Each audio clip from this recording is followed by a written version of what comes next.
Os filhos pararam a carroça, ordenaram que os pais descessem, jogaram uma mala velha na poeira e foram embora sem olhar para trás, deixando 2 idosos de cabelos brancos sozinhos numa estrada perdida do interior de Minas Gerais, sem um tostão, sem destino, sem ninguém no mundo. Você consegue imaginar o desespero de ser abandonado pelos próprios filhos depois de 60 anos de vida dedicada a criá-los? Parece crueldade impossível, mas essa história aconteceu de verdade no interior do Brasil em 1893.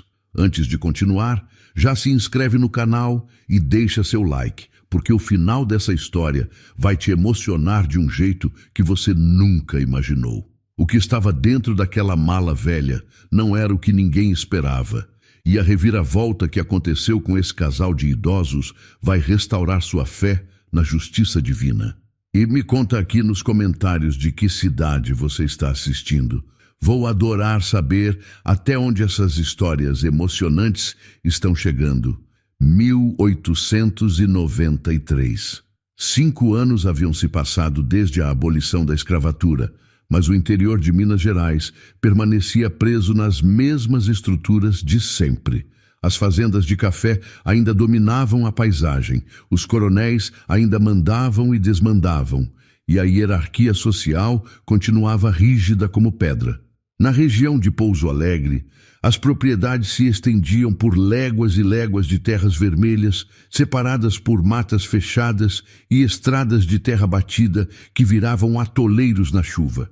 As famílias viviam isoladas umas das outras, e uma viagem à vila mais próxima podia levar um dia inteiro de carroça.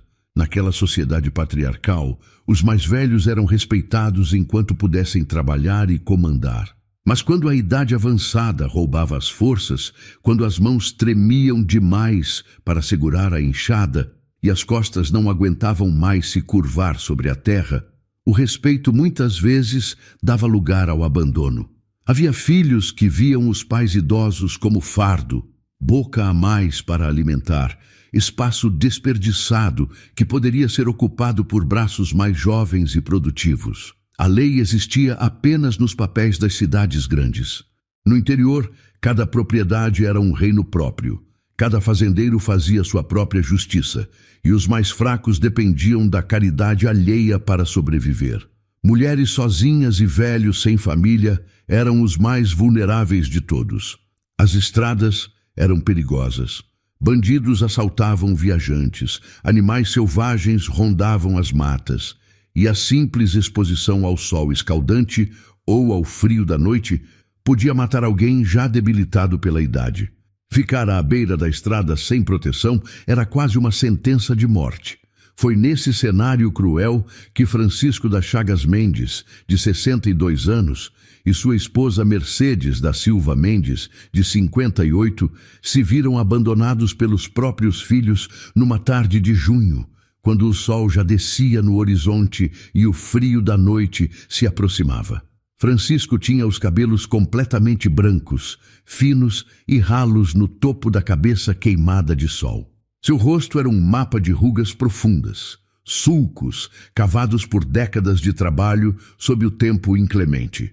As mãos grossas e calejadas tremiam levemente enquanto segurava a arca de couro surrado que os filhos haviam jogado no chão. Suas costas curvadas denunciavam os anos carregando peso, e seus olhos castanhos, antes vivos e decididos, agora carregavam uma tristeza tão profunda que doía olhar. Ele vestia calças de algodão remendadas nos joelhos e uma camisa que já fora branca, mas agora era de um cinza indefinido, manchada de suor e poeira. Os pés descalços, cheios de calos e rachaduras, pisavam a terra vermelha com a hesitação de quem não sabe para onde ir. Mercedes, ao seu lado, era uma mulher pequena e magra, quase frágil na aparência. Seus cabelos grisalhos estavam presos num coque desarrumado, mechas escapando e caindo sobre o rosto enrugado. Ela usava um vestido escuro e simples, rasgado na barra, e um chale desbotado sobre os ombros ossudos. Suas mãos, menores que as do marido, mas igualmente marcadas pelo trabalho, apertavam o rosário de contas gastas que sempre carregava no pescoço.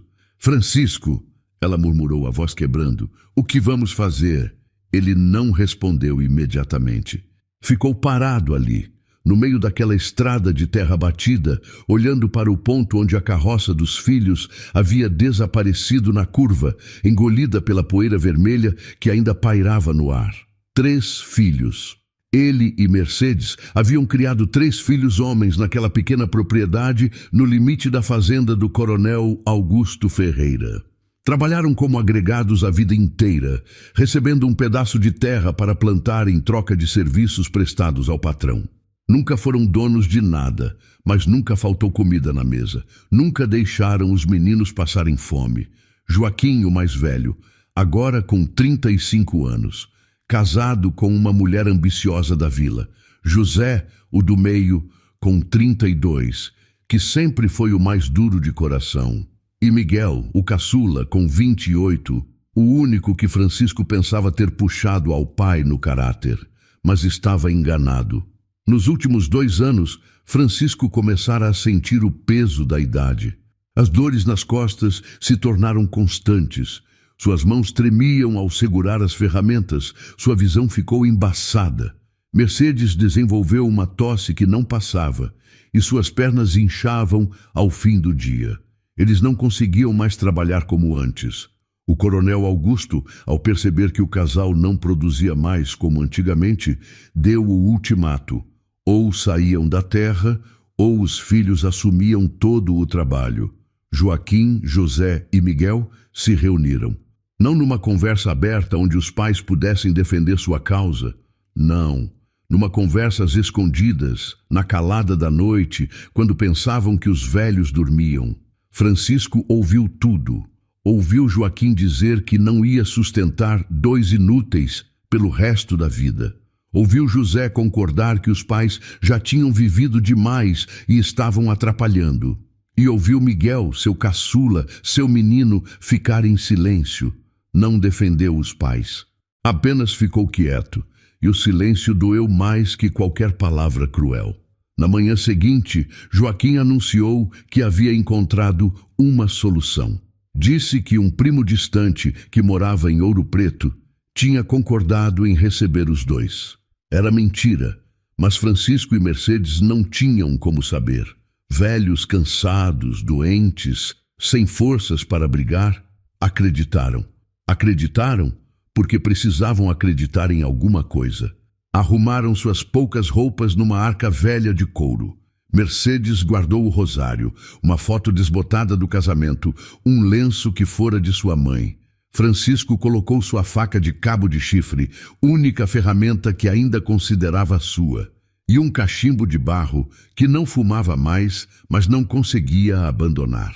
Os filhos os colocaram na carroça logo ao amanhecer.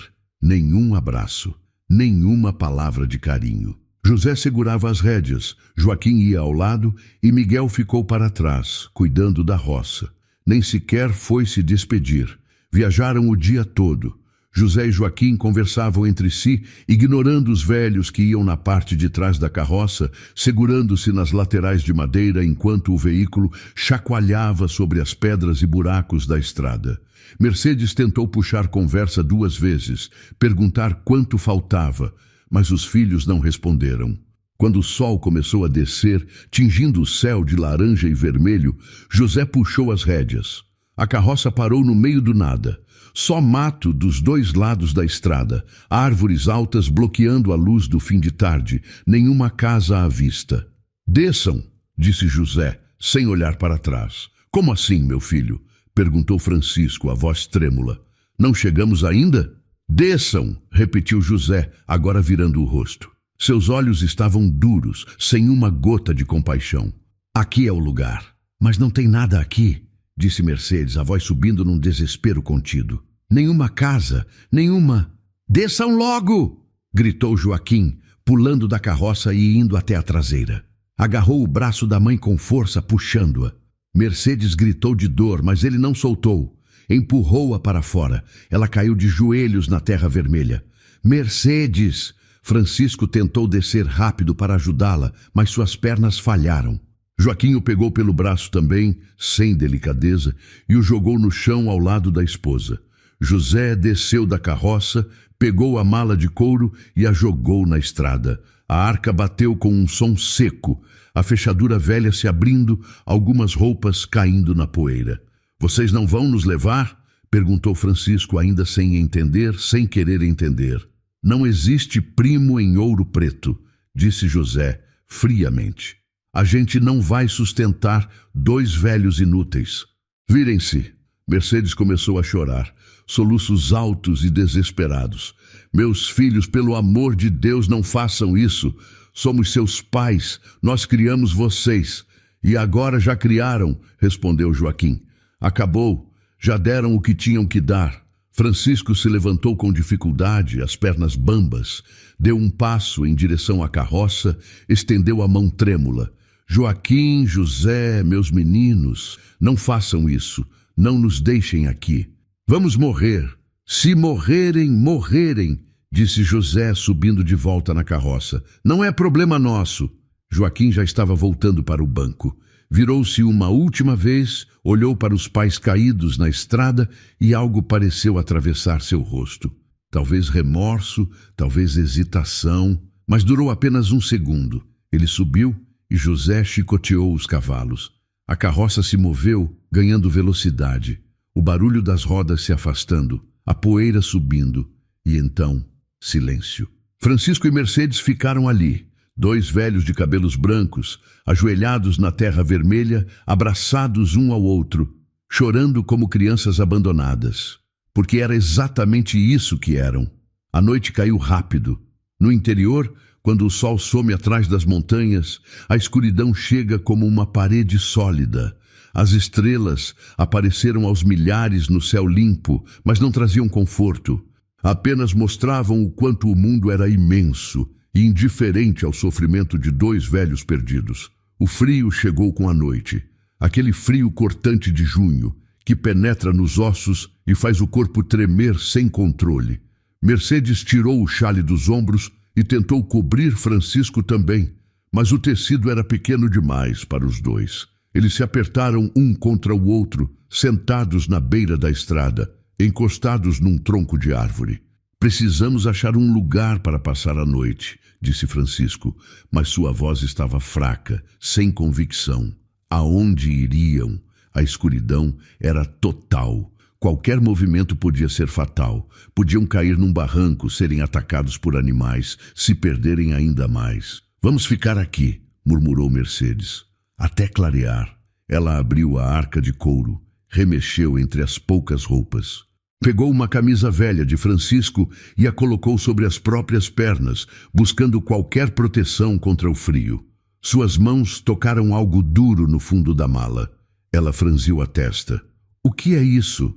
perguntou, mais para si mesma do que para o marido. "O quê?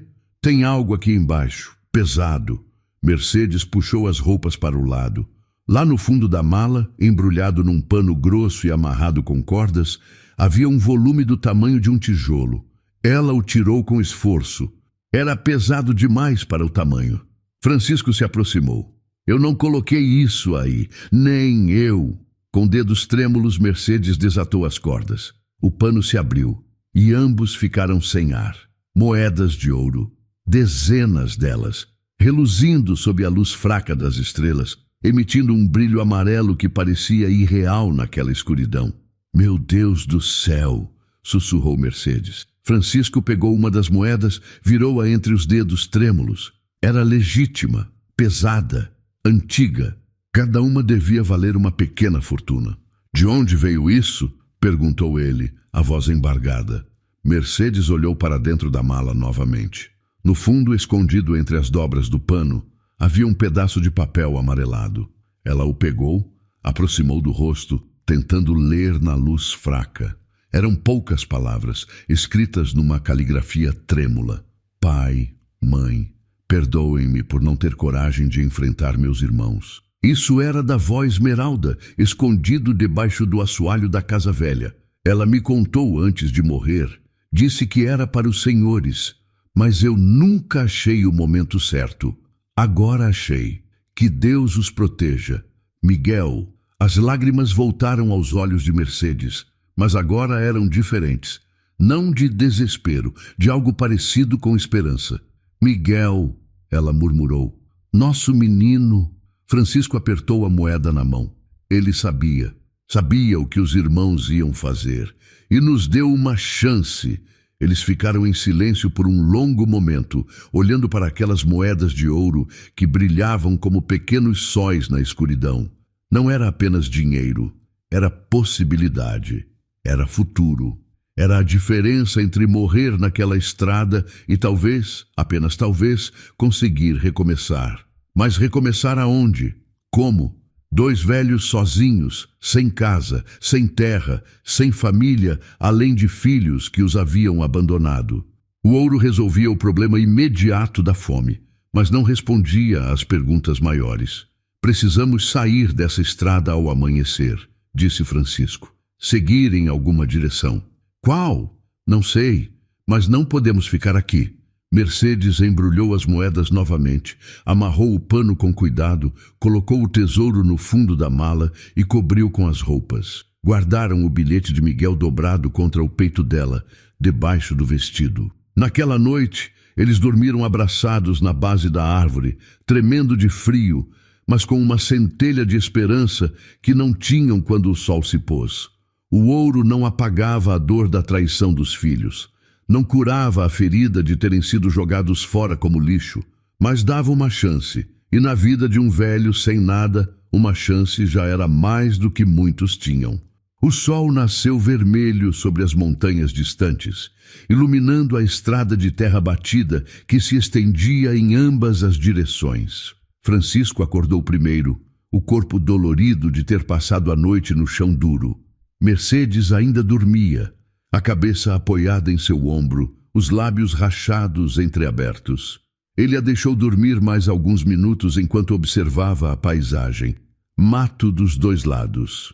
Uma cerca velha de madeira à distância, marcando os limites de alguma propriedade.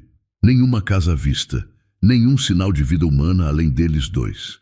Mercedes. Ele a chacoalhou gentilmente. Acorda, velhinha. Precisamos ir. Ela abriu os olhos devagar, desorientada por um segundo. Então, a realidade voltou. A estrada, o abandono, o ouro, tudo de uma vez. Sonhei que estava em casa, ela murmurou. Na casa antiga, quando os meninos eram pequenos. Francisco não respondeu. Não havia o que dizer. Eles se levantaram com dificuldade, as juntas reclamando, os músculos rígidos. Mercedes pegou a arca de couro, mas estava pesada demais. Francisco tentou carregá-la, mas seus braços tremiam. Vamos ter que deixar algumas coisas, disse ele. Abriram a mala ali mesmo, na beira da estrada. Separaram apenas 2 mudas de roupa cada, o rosário de Mercedes, a faca de Francisco e, claro, o embrulho com o ouro. O resto, roupas velhas e alguns panos, ficou na estrada. Talvez algum viajante encontrasse e levasse. Talvez apodrecesse ali mesmo. Não importava mais. Com a mala mais leve, começaram a caminhar. Escolheram seguir na direção oposta à que a carroça dos filhos havia tomado. Não sabiam para onde aquela estrada levava, mas qualquer lugar era melhor que voltar. Caminharam devagar, muito devagar. A cada 100 metros precisavam parar para descansar. O sol subiu no céu e o calor começou a apertar. Mercedes amarrou um pano na cabeça para se proteger. Francisco dobrou as mangas da camisa, mas logo o suor encharcou o tecido. Passaram-se horas. A paisagem mudava pouco.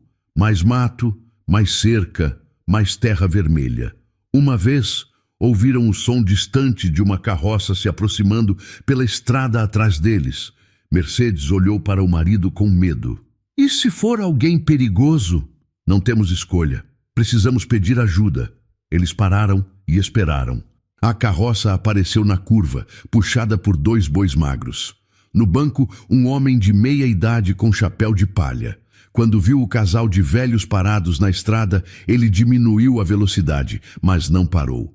Olhou para eles com desconfiança, chicoteou os bois e seguiu em frente. "Espera!" gritou Francisco levantando a mão. Por favor! Mas o homem não olhou para trás. Nos acham vadios, disse Mercedes baixinho. Velhos pedintes. Era verdade. Sem casa, sem destino, com roupas sujas e rasgadas, eles pareciam exatamente aquilo que a sociedade mais desprezava. Não importava que tivessem trabalhado a vida inteira. Não importava que fossem gente honesta. A aparência dizia o contrário. Continuaram caminhando. O sol estava alto, o calor insuportável, quando Francisco viu algo à frente. Uma construção, pequena, escura contra o céu azul. Olha ali, ele apontou. Mercedes ergueu os olhos, protegendo-os do sol com a mão. O que é? Não sei, mas é abrigo. Aproximaram-se com o coração apertado de esperança. Era uma casinha, pequena, muito pequena, feita de pau a pique e barro com telhado de sapé. Uma janela sem vidro, uma porta de madeira tosca, pendurada torta em dobradiças enferrujadas. A construção ficava a uns 30 metros para dentro da mata, acessível por uma trilha quase apagada que saía da estrada. Parece abandonada, disse Mercedes. Eles se aproximaram devagar. A porta estava entreaberta, batendo levemente ao vento. Francisco empurrou-a e ela abriu com um rangido alto. O interior era escuro e abafado, cheiro de mofo e terra. Havia um cômodo único, pequeno, com chão de terra batida. Uma janela na parede dos fundos deixava entrar um feixe de luz empoeirada. No canto, restos de um fogão de barro desmoronado. Algumas tábuas empilhadas, teias de aranha penduradas do teto, mas estava vazio, sem móveis, sem gente, sem nada. Alguém morou aqui, disse Francisco, olhando ao redor. Mas faz tempo. Mercedes entrou, seus passos levantando poeira. Ela tocou as paredes de barro, sólidas, olhou para o teto. Tinha buracos, mas nada que não pudesse ser remendado. É melhor que a estrada, ela disse, a voz cansada. Francisco colocou a mala no chão e se sentou numa das tábuas velhas. Seu corpo inteiro doía. Seus pés sangravam. Ele não tinha forças para dar mais um passo. Vamos ficar aqui hoje, ele disse. Descansar, pensar no que fazer. Mercedes sentou-se ao lado dele. Ficaram ali, lado a lado, em silêncio, olhando para aquele barraco miserável que agora era o único teto que tinham sobre a cabeça. Era o fundo do poço. 2 velhos sem nada, abandonados pelos filhos, escondidos num barraco abandonado no meio do nada. Mas estavam vivos, ainda respiravam. E tinham o ouro de Miguel. Era pouco, mas era alguma coisa. 3 dias se passaram naquela casinha esquecida. Francisco e Mercedes descobriram que a propriedade havia pertencido a um agregado que morrera anos antes, e desde então ninguém reclamara a posse. A terra ao redor era de um fazendeiro chamado Vicente Almeida, mas ele tinha tantas terras que nem sequer sabia da existência daquela construção perdida no meio da mata. No primeiro dia, eles apenas descansaram. Dormiram no chão de terra, usando as roupas como colchão e o chale como cobertor. Era desconfortável, mas melhor que dormir ao relento. No segundo dia, Francisco reuniu forças e caminhou até a estrada principal. Flagrou um tropeiro passando e, com uma das moedas de ouro, comprou comida. O homem olhou desconfiado para a moeda, mordeu-a para testar sua autenticidade e então entregou um saco com feijão, farinha, um pedaço de toucinho e sal. Era pouco para o valor da moeda, mas Francisco não tinha como barganhar. Com comida garantida, Mercedes improvisou um fogão de pedras no quintal, usando gravetos secos para fazer fogo. Cozinhou feijão com toucinho, e eles comeram a primeira refeição quente em 4 dias. A comida simples pareceu o melhor banquete do mundo. No terceiro dia, começaram a limpar a casinha. Mercedes varreu o chão com um feixe de galhos. Francisco arrancou as teias de aranha, desentupiu a janela, consertou a porta com as tábuas velhas que encontrou. Não era muito, mas a cada pequeno trabalho, o lugar se tornava um pouco mais habitável. À noite do terceiro dia, sentados do lado de fora, olhando as estrelas, Mercedes perguntou o que Francisco evitava pensar. E agora? Vamos ficar aqui? Ele não respondeu imediatamente. Ficou olhando para o céu, para aquela imensidão silenciosa que fazia o homem se sentir pequeno. Não sei, admitiu. Não temos para onde ir, não conhecemos ninguém. E com essa idade, ele deixou a frase morrer no ar. Temos o ouro, disse Mercedes. Podíamos ir para uma cidade, alugar um quarto, viver do dinheiro até morrer, completou Francisco. É isso? Gastar o ouro até acabar e então, o quê? Mercedes baixou os olhos. Não sei o que fazer, Francisco. Estou cansada, tão cansada. Ele segurou a mão dela. A mão pequena e enrugada, marcada por calos e cicatrizes de uma vida inteira de trabalho. Eu também estou, disse ele suavemente. Mas ainda estamos aqui. Ainda respiramos. Isso tem que significar alguma coisa. Significa o quê? Não sei. Mas vamos descobrir. Na manhã do quarto dia, a vida deles mudou novamente. Francisco estava atrás da casinha, tentando consertar uma cerca de galhos secos que separava a construção de uma trilha que levava mais para dentro da mata, quando ouviu o barulho. Passos, rápidos, correndo. Ele se virou e viu uma figura emergir das árvores. Uma mulher. Não, uma moça. Talvez 30 anos, mas parecendo mais velha pela dureza no rosto. Ela corria descalça, o vestido rasgado e sujo de lama, os cabelos negros soltos e embaraçados caindo sobre os ombros. Trazia algo nos braços, um embrulho de pano. Ela viu Francisco e parou de repente, os olhos arregalados de medo. Por favor, ela ofegou, a voz desesperada. Não me entregue. Francisco ficou imóvel, confuso. Entregar a quem? Antes que ela pudesse responder, mais barulhos, vozes de homens, gritos. Eles estavam vindo. A mulher olhou para trás, pânico puro no rosto, então olhou para Francisco novamente. Por favor, senhor, por tudo que é mais sagrado, me esconda. Mercedes havia saído da casinha ao ouvir as vozes. Ao ver a moça, ela entendeu imediatamente. Não sabia de quê, mas sabia que alguém estava em perigo. Entra, disse Mercedes, firme, rápido. A moça não hesitou. Correu para dentro da casinha e Mercedes fechou a porta torta atrás dela. Francisco ficou do lado de fora, o coração batendo forte no peito. Segundos depois, 3 homens surgiram da trilha. Eram capangas, o tipo que se reconhece de longe. Roupas de couro, chapéus de aba larga, facas e revólveres na cintura. O líder era um homem alto e largo, com barba cerrada e olhos pequenos e cruéis. Velho, ele disse sem cortesia. Passou uma mulher por aqui? Francisco se apoiou na enxada velha que segurava, tentando parecer calmo. Que mulher? Uma vadia fugida, cabelo preto, vestido azul. Passou por aqui ou não? Não vi ninguém. O homem se aproximou, olhou para a casinha. Que lugar é esse? Minha casa. Sua? O homem riu, um som desagradável. Um velho miserável como você tem casa. Deixa eu ver. Ele deu um passo em direção à porta. Francisco se colocou na frente. Minha esposa está aí dentro. Ela está doente. Não pode ser perturbada. Os outros 2 capangas se aproximaram, mãos nos cabos das facas. O líder olhou para Francisco com desprezo. Sai da frente, velho. Não vi mulher nenhuma, repetiu Francisco, a voz firme apesar do medo.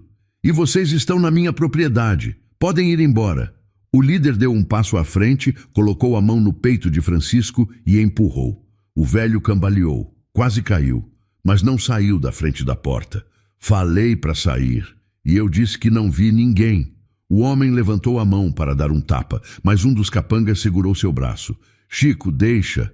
A mulher deve ter ido pela outra trilha. Vamos perder tempo aqui.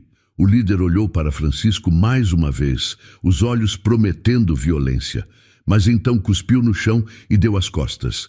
Se eu descobrir que você mentiu, velho, volto aqui e queimo essa pocilga com vocês dentro. Os 3 homens se afastaram, desaparecendo mata adentro.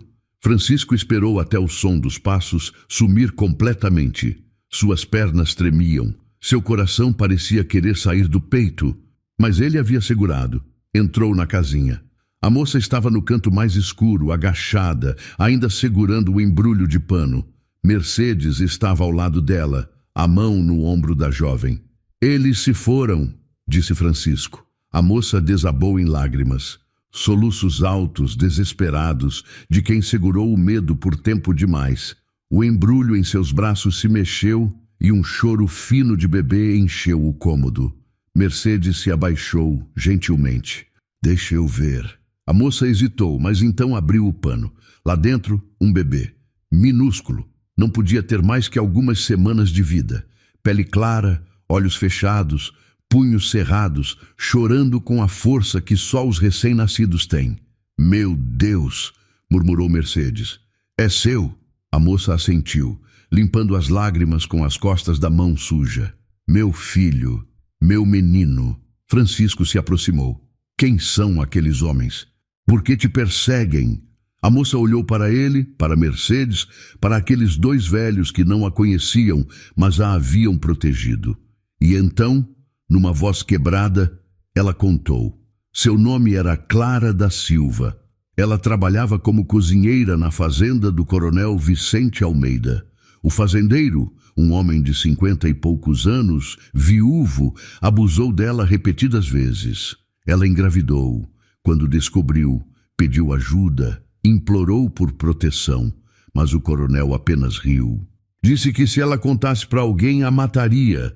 O bebê nasceu 3 semanas atrás, um menino saudável, lindo, mas o coronel não queria aquela criança existindo, era prova de seu pecado. Ele ordenou que os capangas levassem o bebê e se livrassem dele, jogassem no rio, deixassem na mata, não importava. Apenas queriam-se a criatura morta. Clara fugiu. No meio da noite, pegou o filho e correu. Correu pela mata sem direção, sem plano, apenas correndo. E por acaso ou por providência, acabou naquela casinha perdida, onde 2 velhos abandonados pelos próprios filhos lhe ofereceram refúgio. Quando ela terminou de contar, o silêncio tomou conta do cômodo. Mercedes olhava para o bebê com os olhos marejados. Francisco olhava para Clara, vendo nela a mesma vulnerabilidade que ele e a esposa haviam sentido dias antes. Não podemos te entregar, disse Mercedes, finalmente. Não vamos fazer isso. Clara olhou para ela incrédula. Mas vocês não me conhecem, e se o coronel descobrir que me ajudaram? Então descobre, disse Francisco, surpreendendo a si mesmo com a firmeza na voz. Já perdemos tudo, já fomos jogados fora pelos nossos próprios filhos. Se é para morrer, que seja fazendo a coisa certa. Mercedes assentiu, apertando a mão de Clara. Fica aqui, com a gente, você e o bebê. Vamos dar um jeito. Clara desabou em choro novamente, mas agora de alívio, de gratidão, de algo que ela pensou nunca mais sentir. Esperança. Os dias seguintes foram de transformação. Não uma transformação mágica e instantânea, mas a transformação lenta e trabalhosa de quem decide reconstruir o que foi destruído. Clara provou ser forte apesar do desespero. Ela conhecia a região, sabia quais trilhas levar onde, quais plantas eram comestíveis, onde encontrar água limpa. Com o ouro de Francisco, eles fizeram compras em vilas diferentes, sempre cuidadosos para não levantar suspeitas. Compraram um saco de arroz aqui, feijão ali, tecido acolá. Mercedes, que passara anos cuidando de crianças, assumiu o bebê como se fosse seu próprio neto. Ela o embalava quando chorava, cantava cantigas antigas, fazia panos limpos de fraldas. O bebê, que Clara havia nomeado João, prosperava sob os cuidados dela. Francisco, apesar da idade e das dores, trabalhou como não trabalhava havia anos. Consertou o telhado usando palha nova.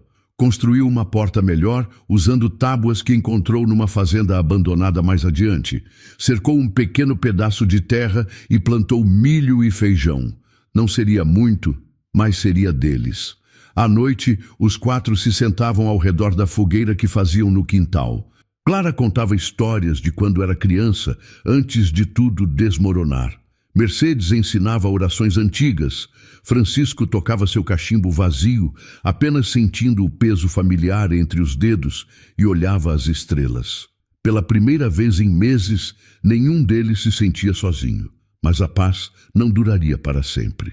2 semanas depois que Clara chegou, o padre da vila mais próxima apareceu. Padre Inácio, Um homem de 60 anos, magro e alto, com batina preta e um crucifixo de madeira no peito. Ele chegou a cavalo, seguindo a trilha que levava à casinha. Francisco viu o padre se aproximando e seu estômago se apertou. Visitas não eram boas. Não ali. Não para gente como eles. Boa tarde, disse o padre desmontando. Sua voz era educada, mas seus olhos estavam duros. Vim falar com os moradores desta casa. Somos nós, disse Francisco, se colocando na porta. Mercedes e Clara estavam dentro, silenciosas. O padre olhou para a casinha, para Francisco de cima a baixo. Me disseram que um casal de velhos está abrigando uma mulher fugida, uma mulher que roubou algo do coronel Vicente Almeida. Não roubamos nada, disse Clara, aparecendo na porta. Ela carregava João nos braços, envolto em panos limpos. Só salvei meu filho. O padre olhou para o bebê. Algo passou por seu rosto. Talvez compaixão, talvez desaprovação. Era difícil dizer. O coronel quer a criança de volta, disse ele. Ele tem direitos sobre ela. Direito? A voz de Mercedes veio de dentro, afiada como lâmina. Ela apareceu ao lado de Clara. Que direito um homem tem sobre uma criança que ele queria ver morta? Não é sobre o que ele quer, disse o padre cansado. É sobre a lei. Ele é o pai. Ele é o senhor da fazenda. Vocês são agregados, posseiros ilegais em terra que não lhes pertence. Não tem direito de... Não tem direito de quê? Interrompeu Francisco. De proteger uma criança inocente, de dar abrigo a quem precisa? Isso não é direito, padre. É obrigação. Obrigação de quem? Retrucou o padre. De vocês, dois velhos sem nada. Vão criar essa criança como? Com que recursos? Com que futuro? Com o mesmo recurso que criamos nossos filhos, respondeu Francisco. Com trabalho, com dignidade, com amor. E seus filhos? Perguntou o padre cruel. Onde estão eles agora? Por que não estão aqui cuidando de vocês? O golpe foi certeiro. Francisco empalideceu. Mercedes desviou o olhar. Clara olhou para os dois, sem entender. Eu sei quem vocês são, continuou o padre. Francisco das Chagas Mendes e Mercedes da Silva Mendes. Conheço seus filhos. Sei que os expulsaram. Sei que vocês não têm nada, nem mesmo a própria família. Ele fez uma pausa. E agora querem brincar de heróis? Salvar uma mulher e um bastardo? Vocês mal conseguem salvar a si mesmos. Mesmo assim, disse Francisco, a voz trêmula, mas firme, é o que vamos fazer. O padre suspirou, longo e pesado. Montou em seu cavalo novamente. Antes de partir, olhou para eles uma última vez. O coronel virá, disse ele. E quando vier, não haverá nada que possam fazer. E então partiu, deixando uma nuvem de poeira e medo. Naquela noite, eles se reuniram para decidir o que fazer. Clara queria partir, ir para longe, não colocar Francisco e Mercedes em perigo. Mas para onde iria? Uma mulher sozinha com um bebê, sem dinheiro, sem destino, seria morta ou pior. Você fica, disse Mercedes firme. Nós demos nossa palavra. E a palavra de um velho ainda vale alguma coisa. Mas o coronel... Deixa o coronel comigo, disse Francisco. Ele tinha um plano, não um grande plano, não uma solução mágica, mas algo. No dia seguinte, ele caminhou até a vila mais próxima. Com uma das moedas de ouro, procurou o escrivão local, um homem gordo e desinteressado que passava os dias escrevendo documentos para quem pudesse pagar. Preciso registrar uma propriedade, disse Francisco. O escrivão olhou para ele com desdém. Que propriedade? A casinha onde estou morando. Quero registrá-la em meu nome. Você tem título da terra? Não, mas a terra pertence ao coronel Vicente, e ele nunca reclamou aquela porção. É abandonada, pela lei de posses. Pela lei de posses você precisa estar lá há no mínimo 1 ano e 1 dia, interrompeu o escrivão. Você está lá há quanto tempo? 2 semanas. O escrivão riu. Então não pode registrar nada. Vai embora. E se eu pagar? O homem parou de rir. Pagar quanto? Francisco colocou uma moeda de ouro na mesa. O escrivão a pegou, examinou, mordeu. Seus olhos brilharam. Isso muda as coisas, ele disse lentamente. acelerar o processo, mas vai precisar de mais uma moeda e da assinatura de 2 testemunhas. Francisco pagou a segunda moeda. Encontrou 2 testemunhas entre os bêbados da venda, homens que assinaram qualquer coisa por um copo de cachaça. No fim do dia, ele tinha em mãos um papel oficial, registrado e selado, declarando que a casinha e o pedaço de terra ao redor pertenciam legalmente a Francisco das Chagas Mendes. Era uma fraude, claro. O escrivão embolsara o dinheiro e falsificara a data do registro, mas era um documento legal, e no interior, papéis valiam mais que verdades. Quando Francisco voltou para casa e mostrou o documento a Mercedes e Clara, elas mal podiam acreditar. Agora temos uma casa de verdade, disse ele, sorrindo pela primeira vez em semanas. E se o coronel vier, vai ter que nos tirar pela força, e força contra velhos e uma mulher com bebê. Até coronéis pensam 2 vezes antes de usar. Estava errado. Coronéis não pensavam 2 vezes. Vicente Almeida chegou numa tarde cinzenta de julho. Não sozinho. Trouxe 8 homens armados, todos a cavalo, todos com as faces duras de quem já matou e não se importa em matar de novo. Francisco, Mercedes e Clara estavam no quintal quando ouviram o barulho dos cavalos. Clara correu para dentro, pegou João e se escondeu. Mercedes ficou ao lado de Francisco, apertando seu braço. O coronel desmontou. Era um homem alto e forte, de barba grisalha bem aparada, roupas caras, chapéu de couro fino. Tinha olhos claros e frios, e um sorriso que não chegava perto de parecer amigável. Francisco das Chagas, disse ele, a voz grave. Ouvi falar de você. Coronel Vicente, respondeu Francisco, tentando manter a voz firme. Você está na minha terra. Não, coronel, estou na minha. Francisco tirou o papel do bolso, desdobrou-o. Tenho o registro aqui. Essa propriedade é minha, legal e oficialmente. O coronel pegou o papel, olhou brevemente e então o rasgou em 2. Deixou os pedaços caírem no chão. Registros não significam nada aqui, disse ele. Eu sou a lei. A senhora está aqui porque quis, disse Francisco. A moça Clara, ela veio por vontade própria. Está sob minha proteção. O coronel riu, um som sem humor. Proteção? Você? Um velho quebrado? Olhe para você, Francisco. Você mal consegue ficar em pé. Seus filhos te jogaram fora como lixo. E você acha que pode me proteger alguém de mim? Posso tentar. Tentar vai te matar. Então me mata. Francisco deu um passo à frente. Mas não vai levar a moça e o bebê.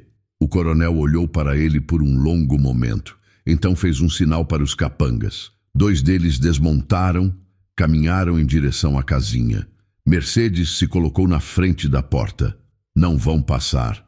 Um dos homens a empurrou. Ela caiu sentada no chão, gritando de dor. Francisco correu para ajudá-la, mas o outro capanga o segurou, torcendo seu braço para trás. O velho gritou. Parem! A voz de Clara veio de dentro. Ela apareceu na porta carregando João. Parem, por favor, eu vou. Clara, não!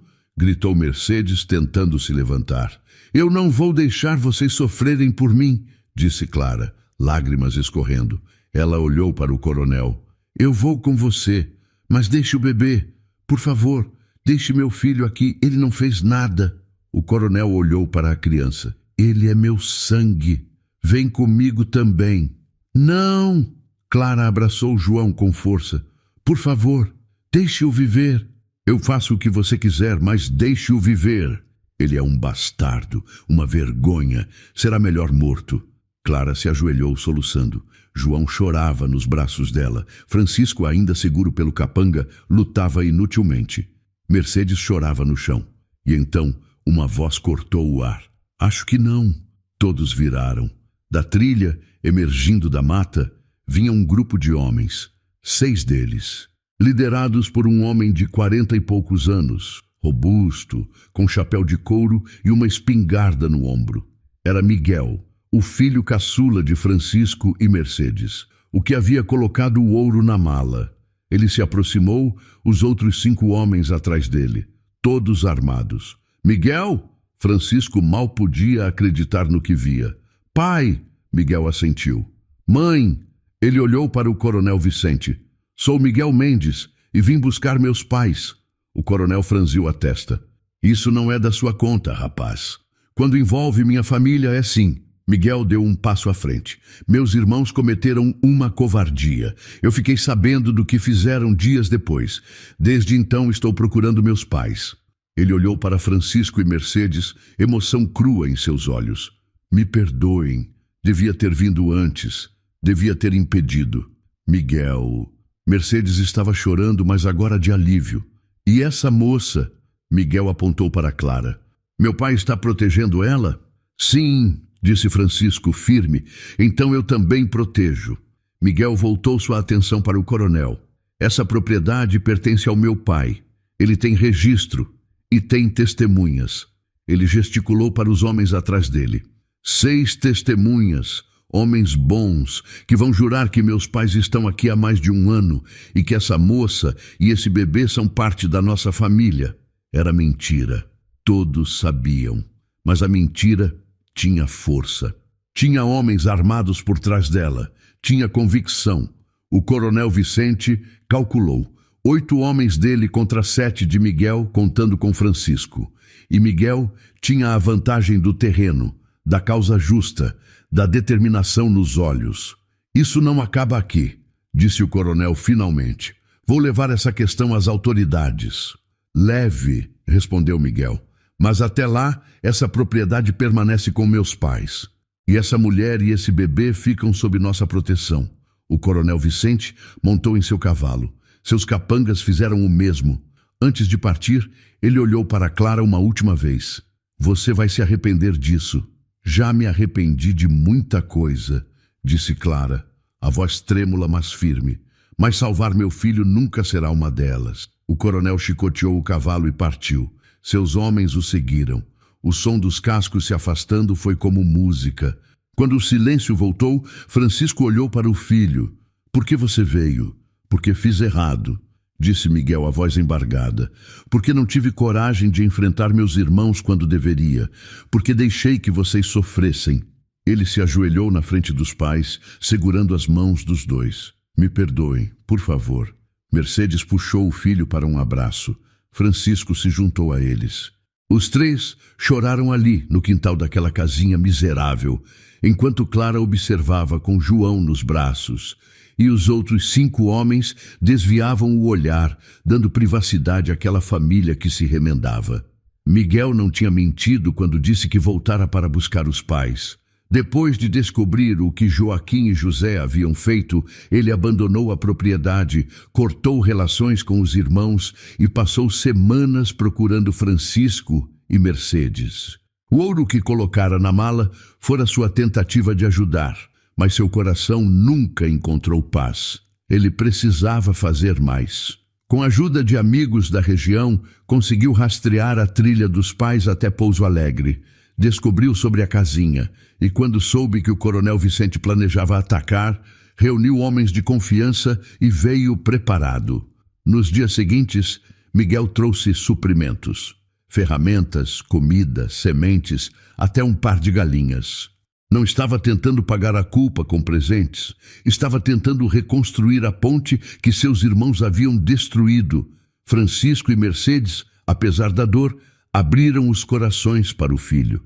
Não era perdão fácil, mas era perdão real. Porque mesmo na maturidade, mesmo depois de tudo, o coração de um pai sempre quer acreditar no filho. Clara e João se tornaram parte da família. Não por sangue, mas por escolha. Pelo ato simples de terem sido acolhidos quando ninguém os queria. E o coronel Vicente, ele nunca voltou. Talvez por medo da exposição pública, talvez por vergonha, talvez porque mesmo coronéis sabem quando uma batalha não vale a pena. Ele deixou Clara e João em paz. E com o tempo, a história se espalhou. A história de uma mãe que fugiu para salvar o filho e de 2 velhos que arriscaram tudo para protegê-la. Algumas histórias não têm finais perfeitos, mas têm finais dignos, e dignidade, naquele sertão cruel, era a maior vitória de todas. 10 anos se passaram. Francisco agora tinha 72, Mercedes 68.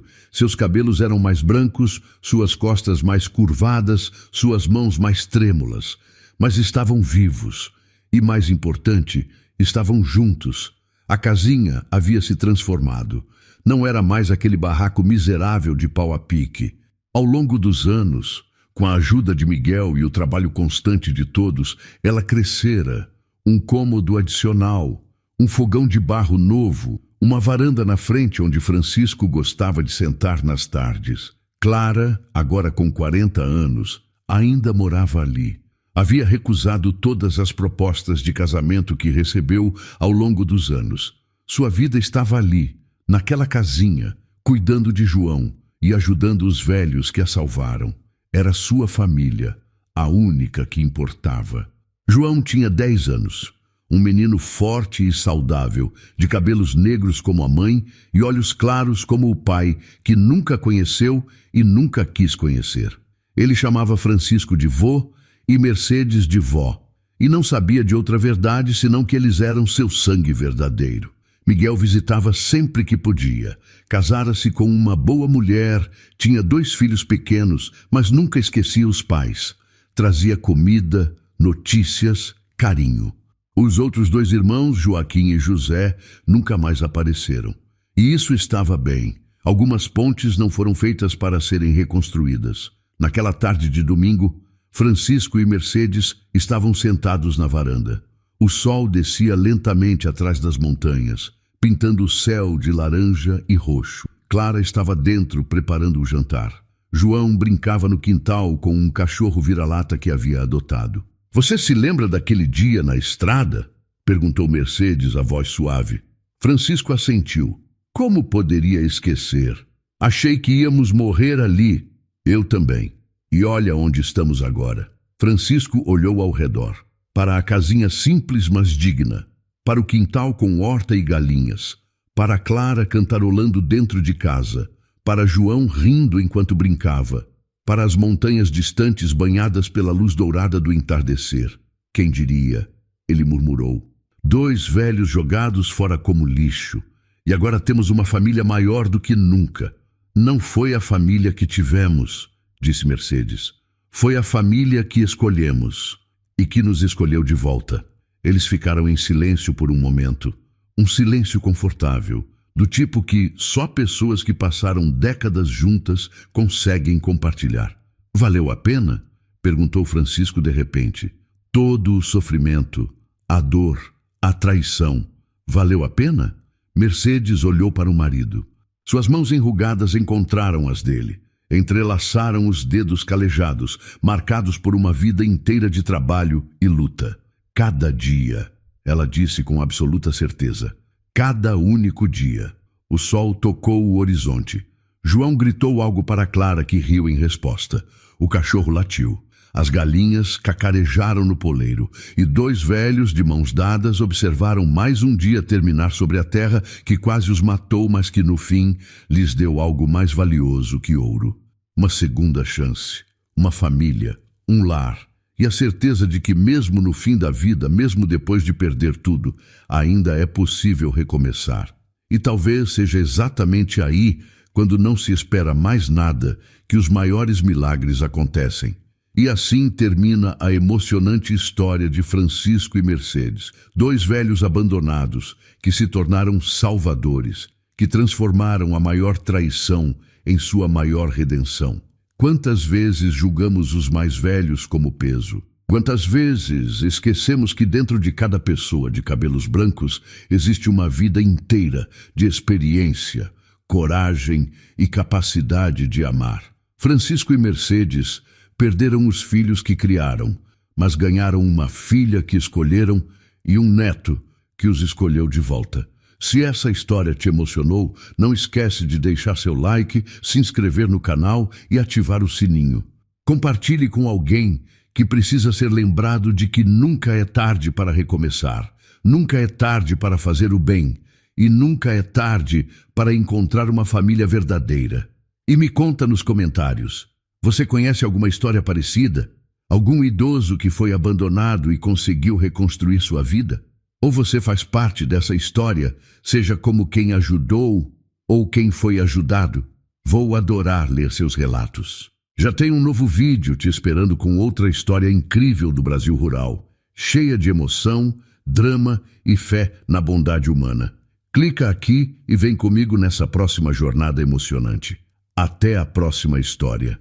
E lembre-se, enquanto houver vida, há esperança. Enquanto houver amor, há futuro.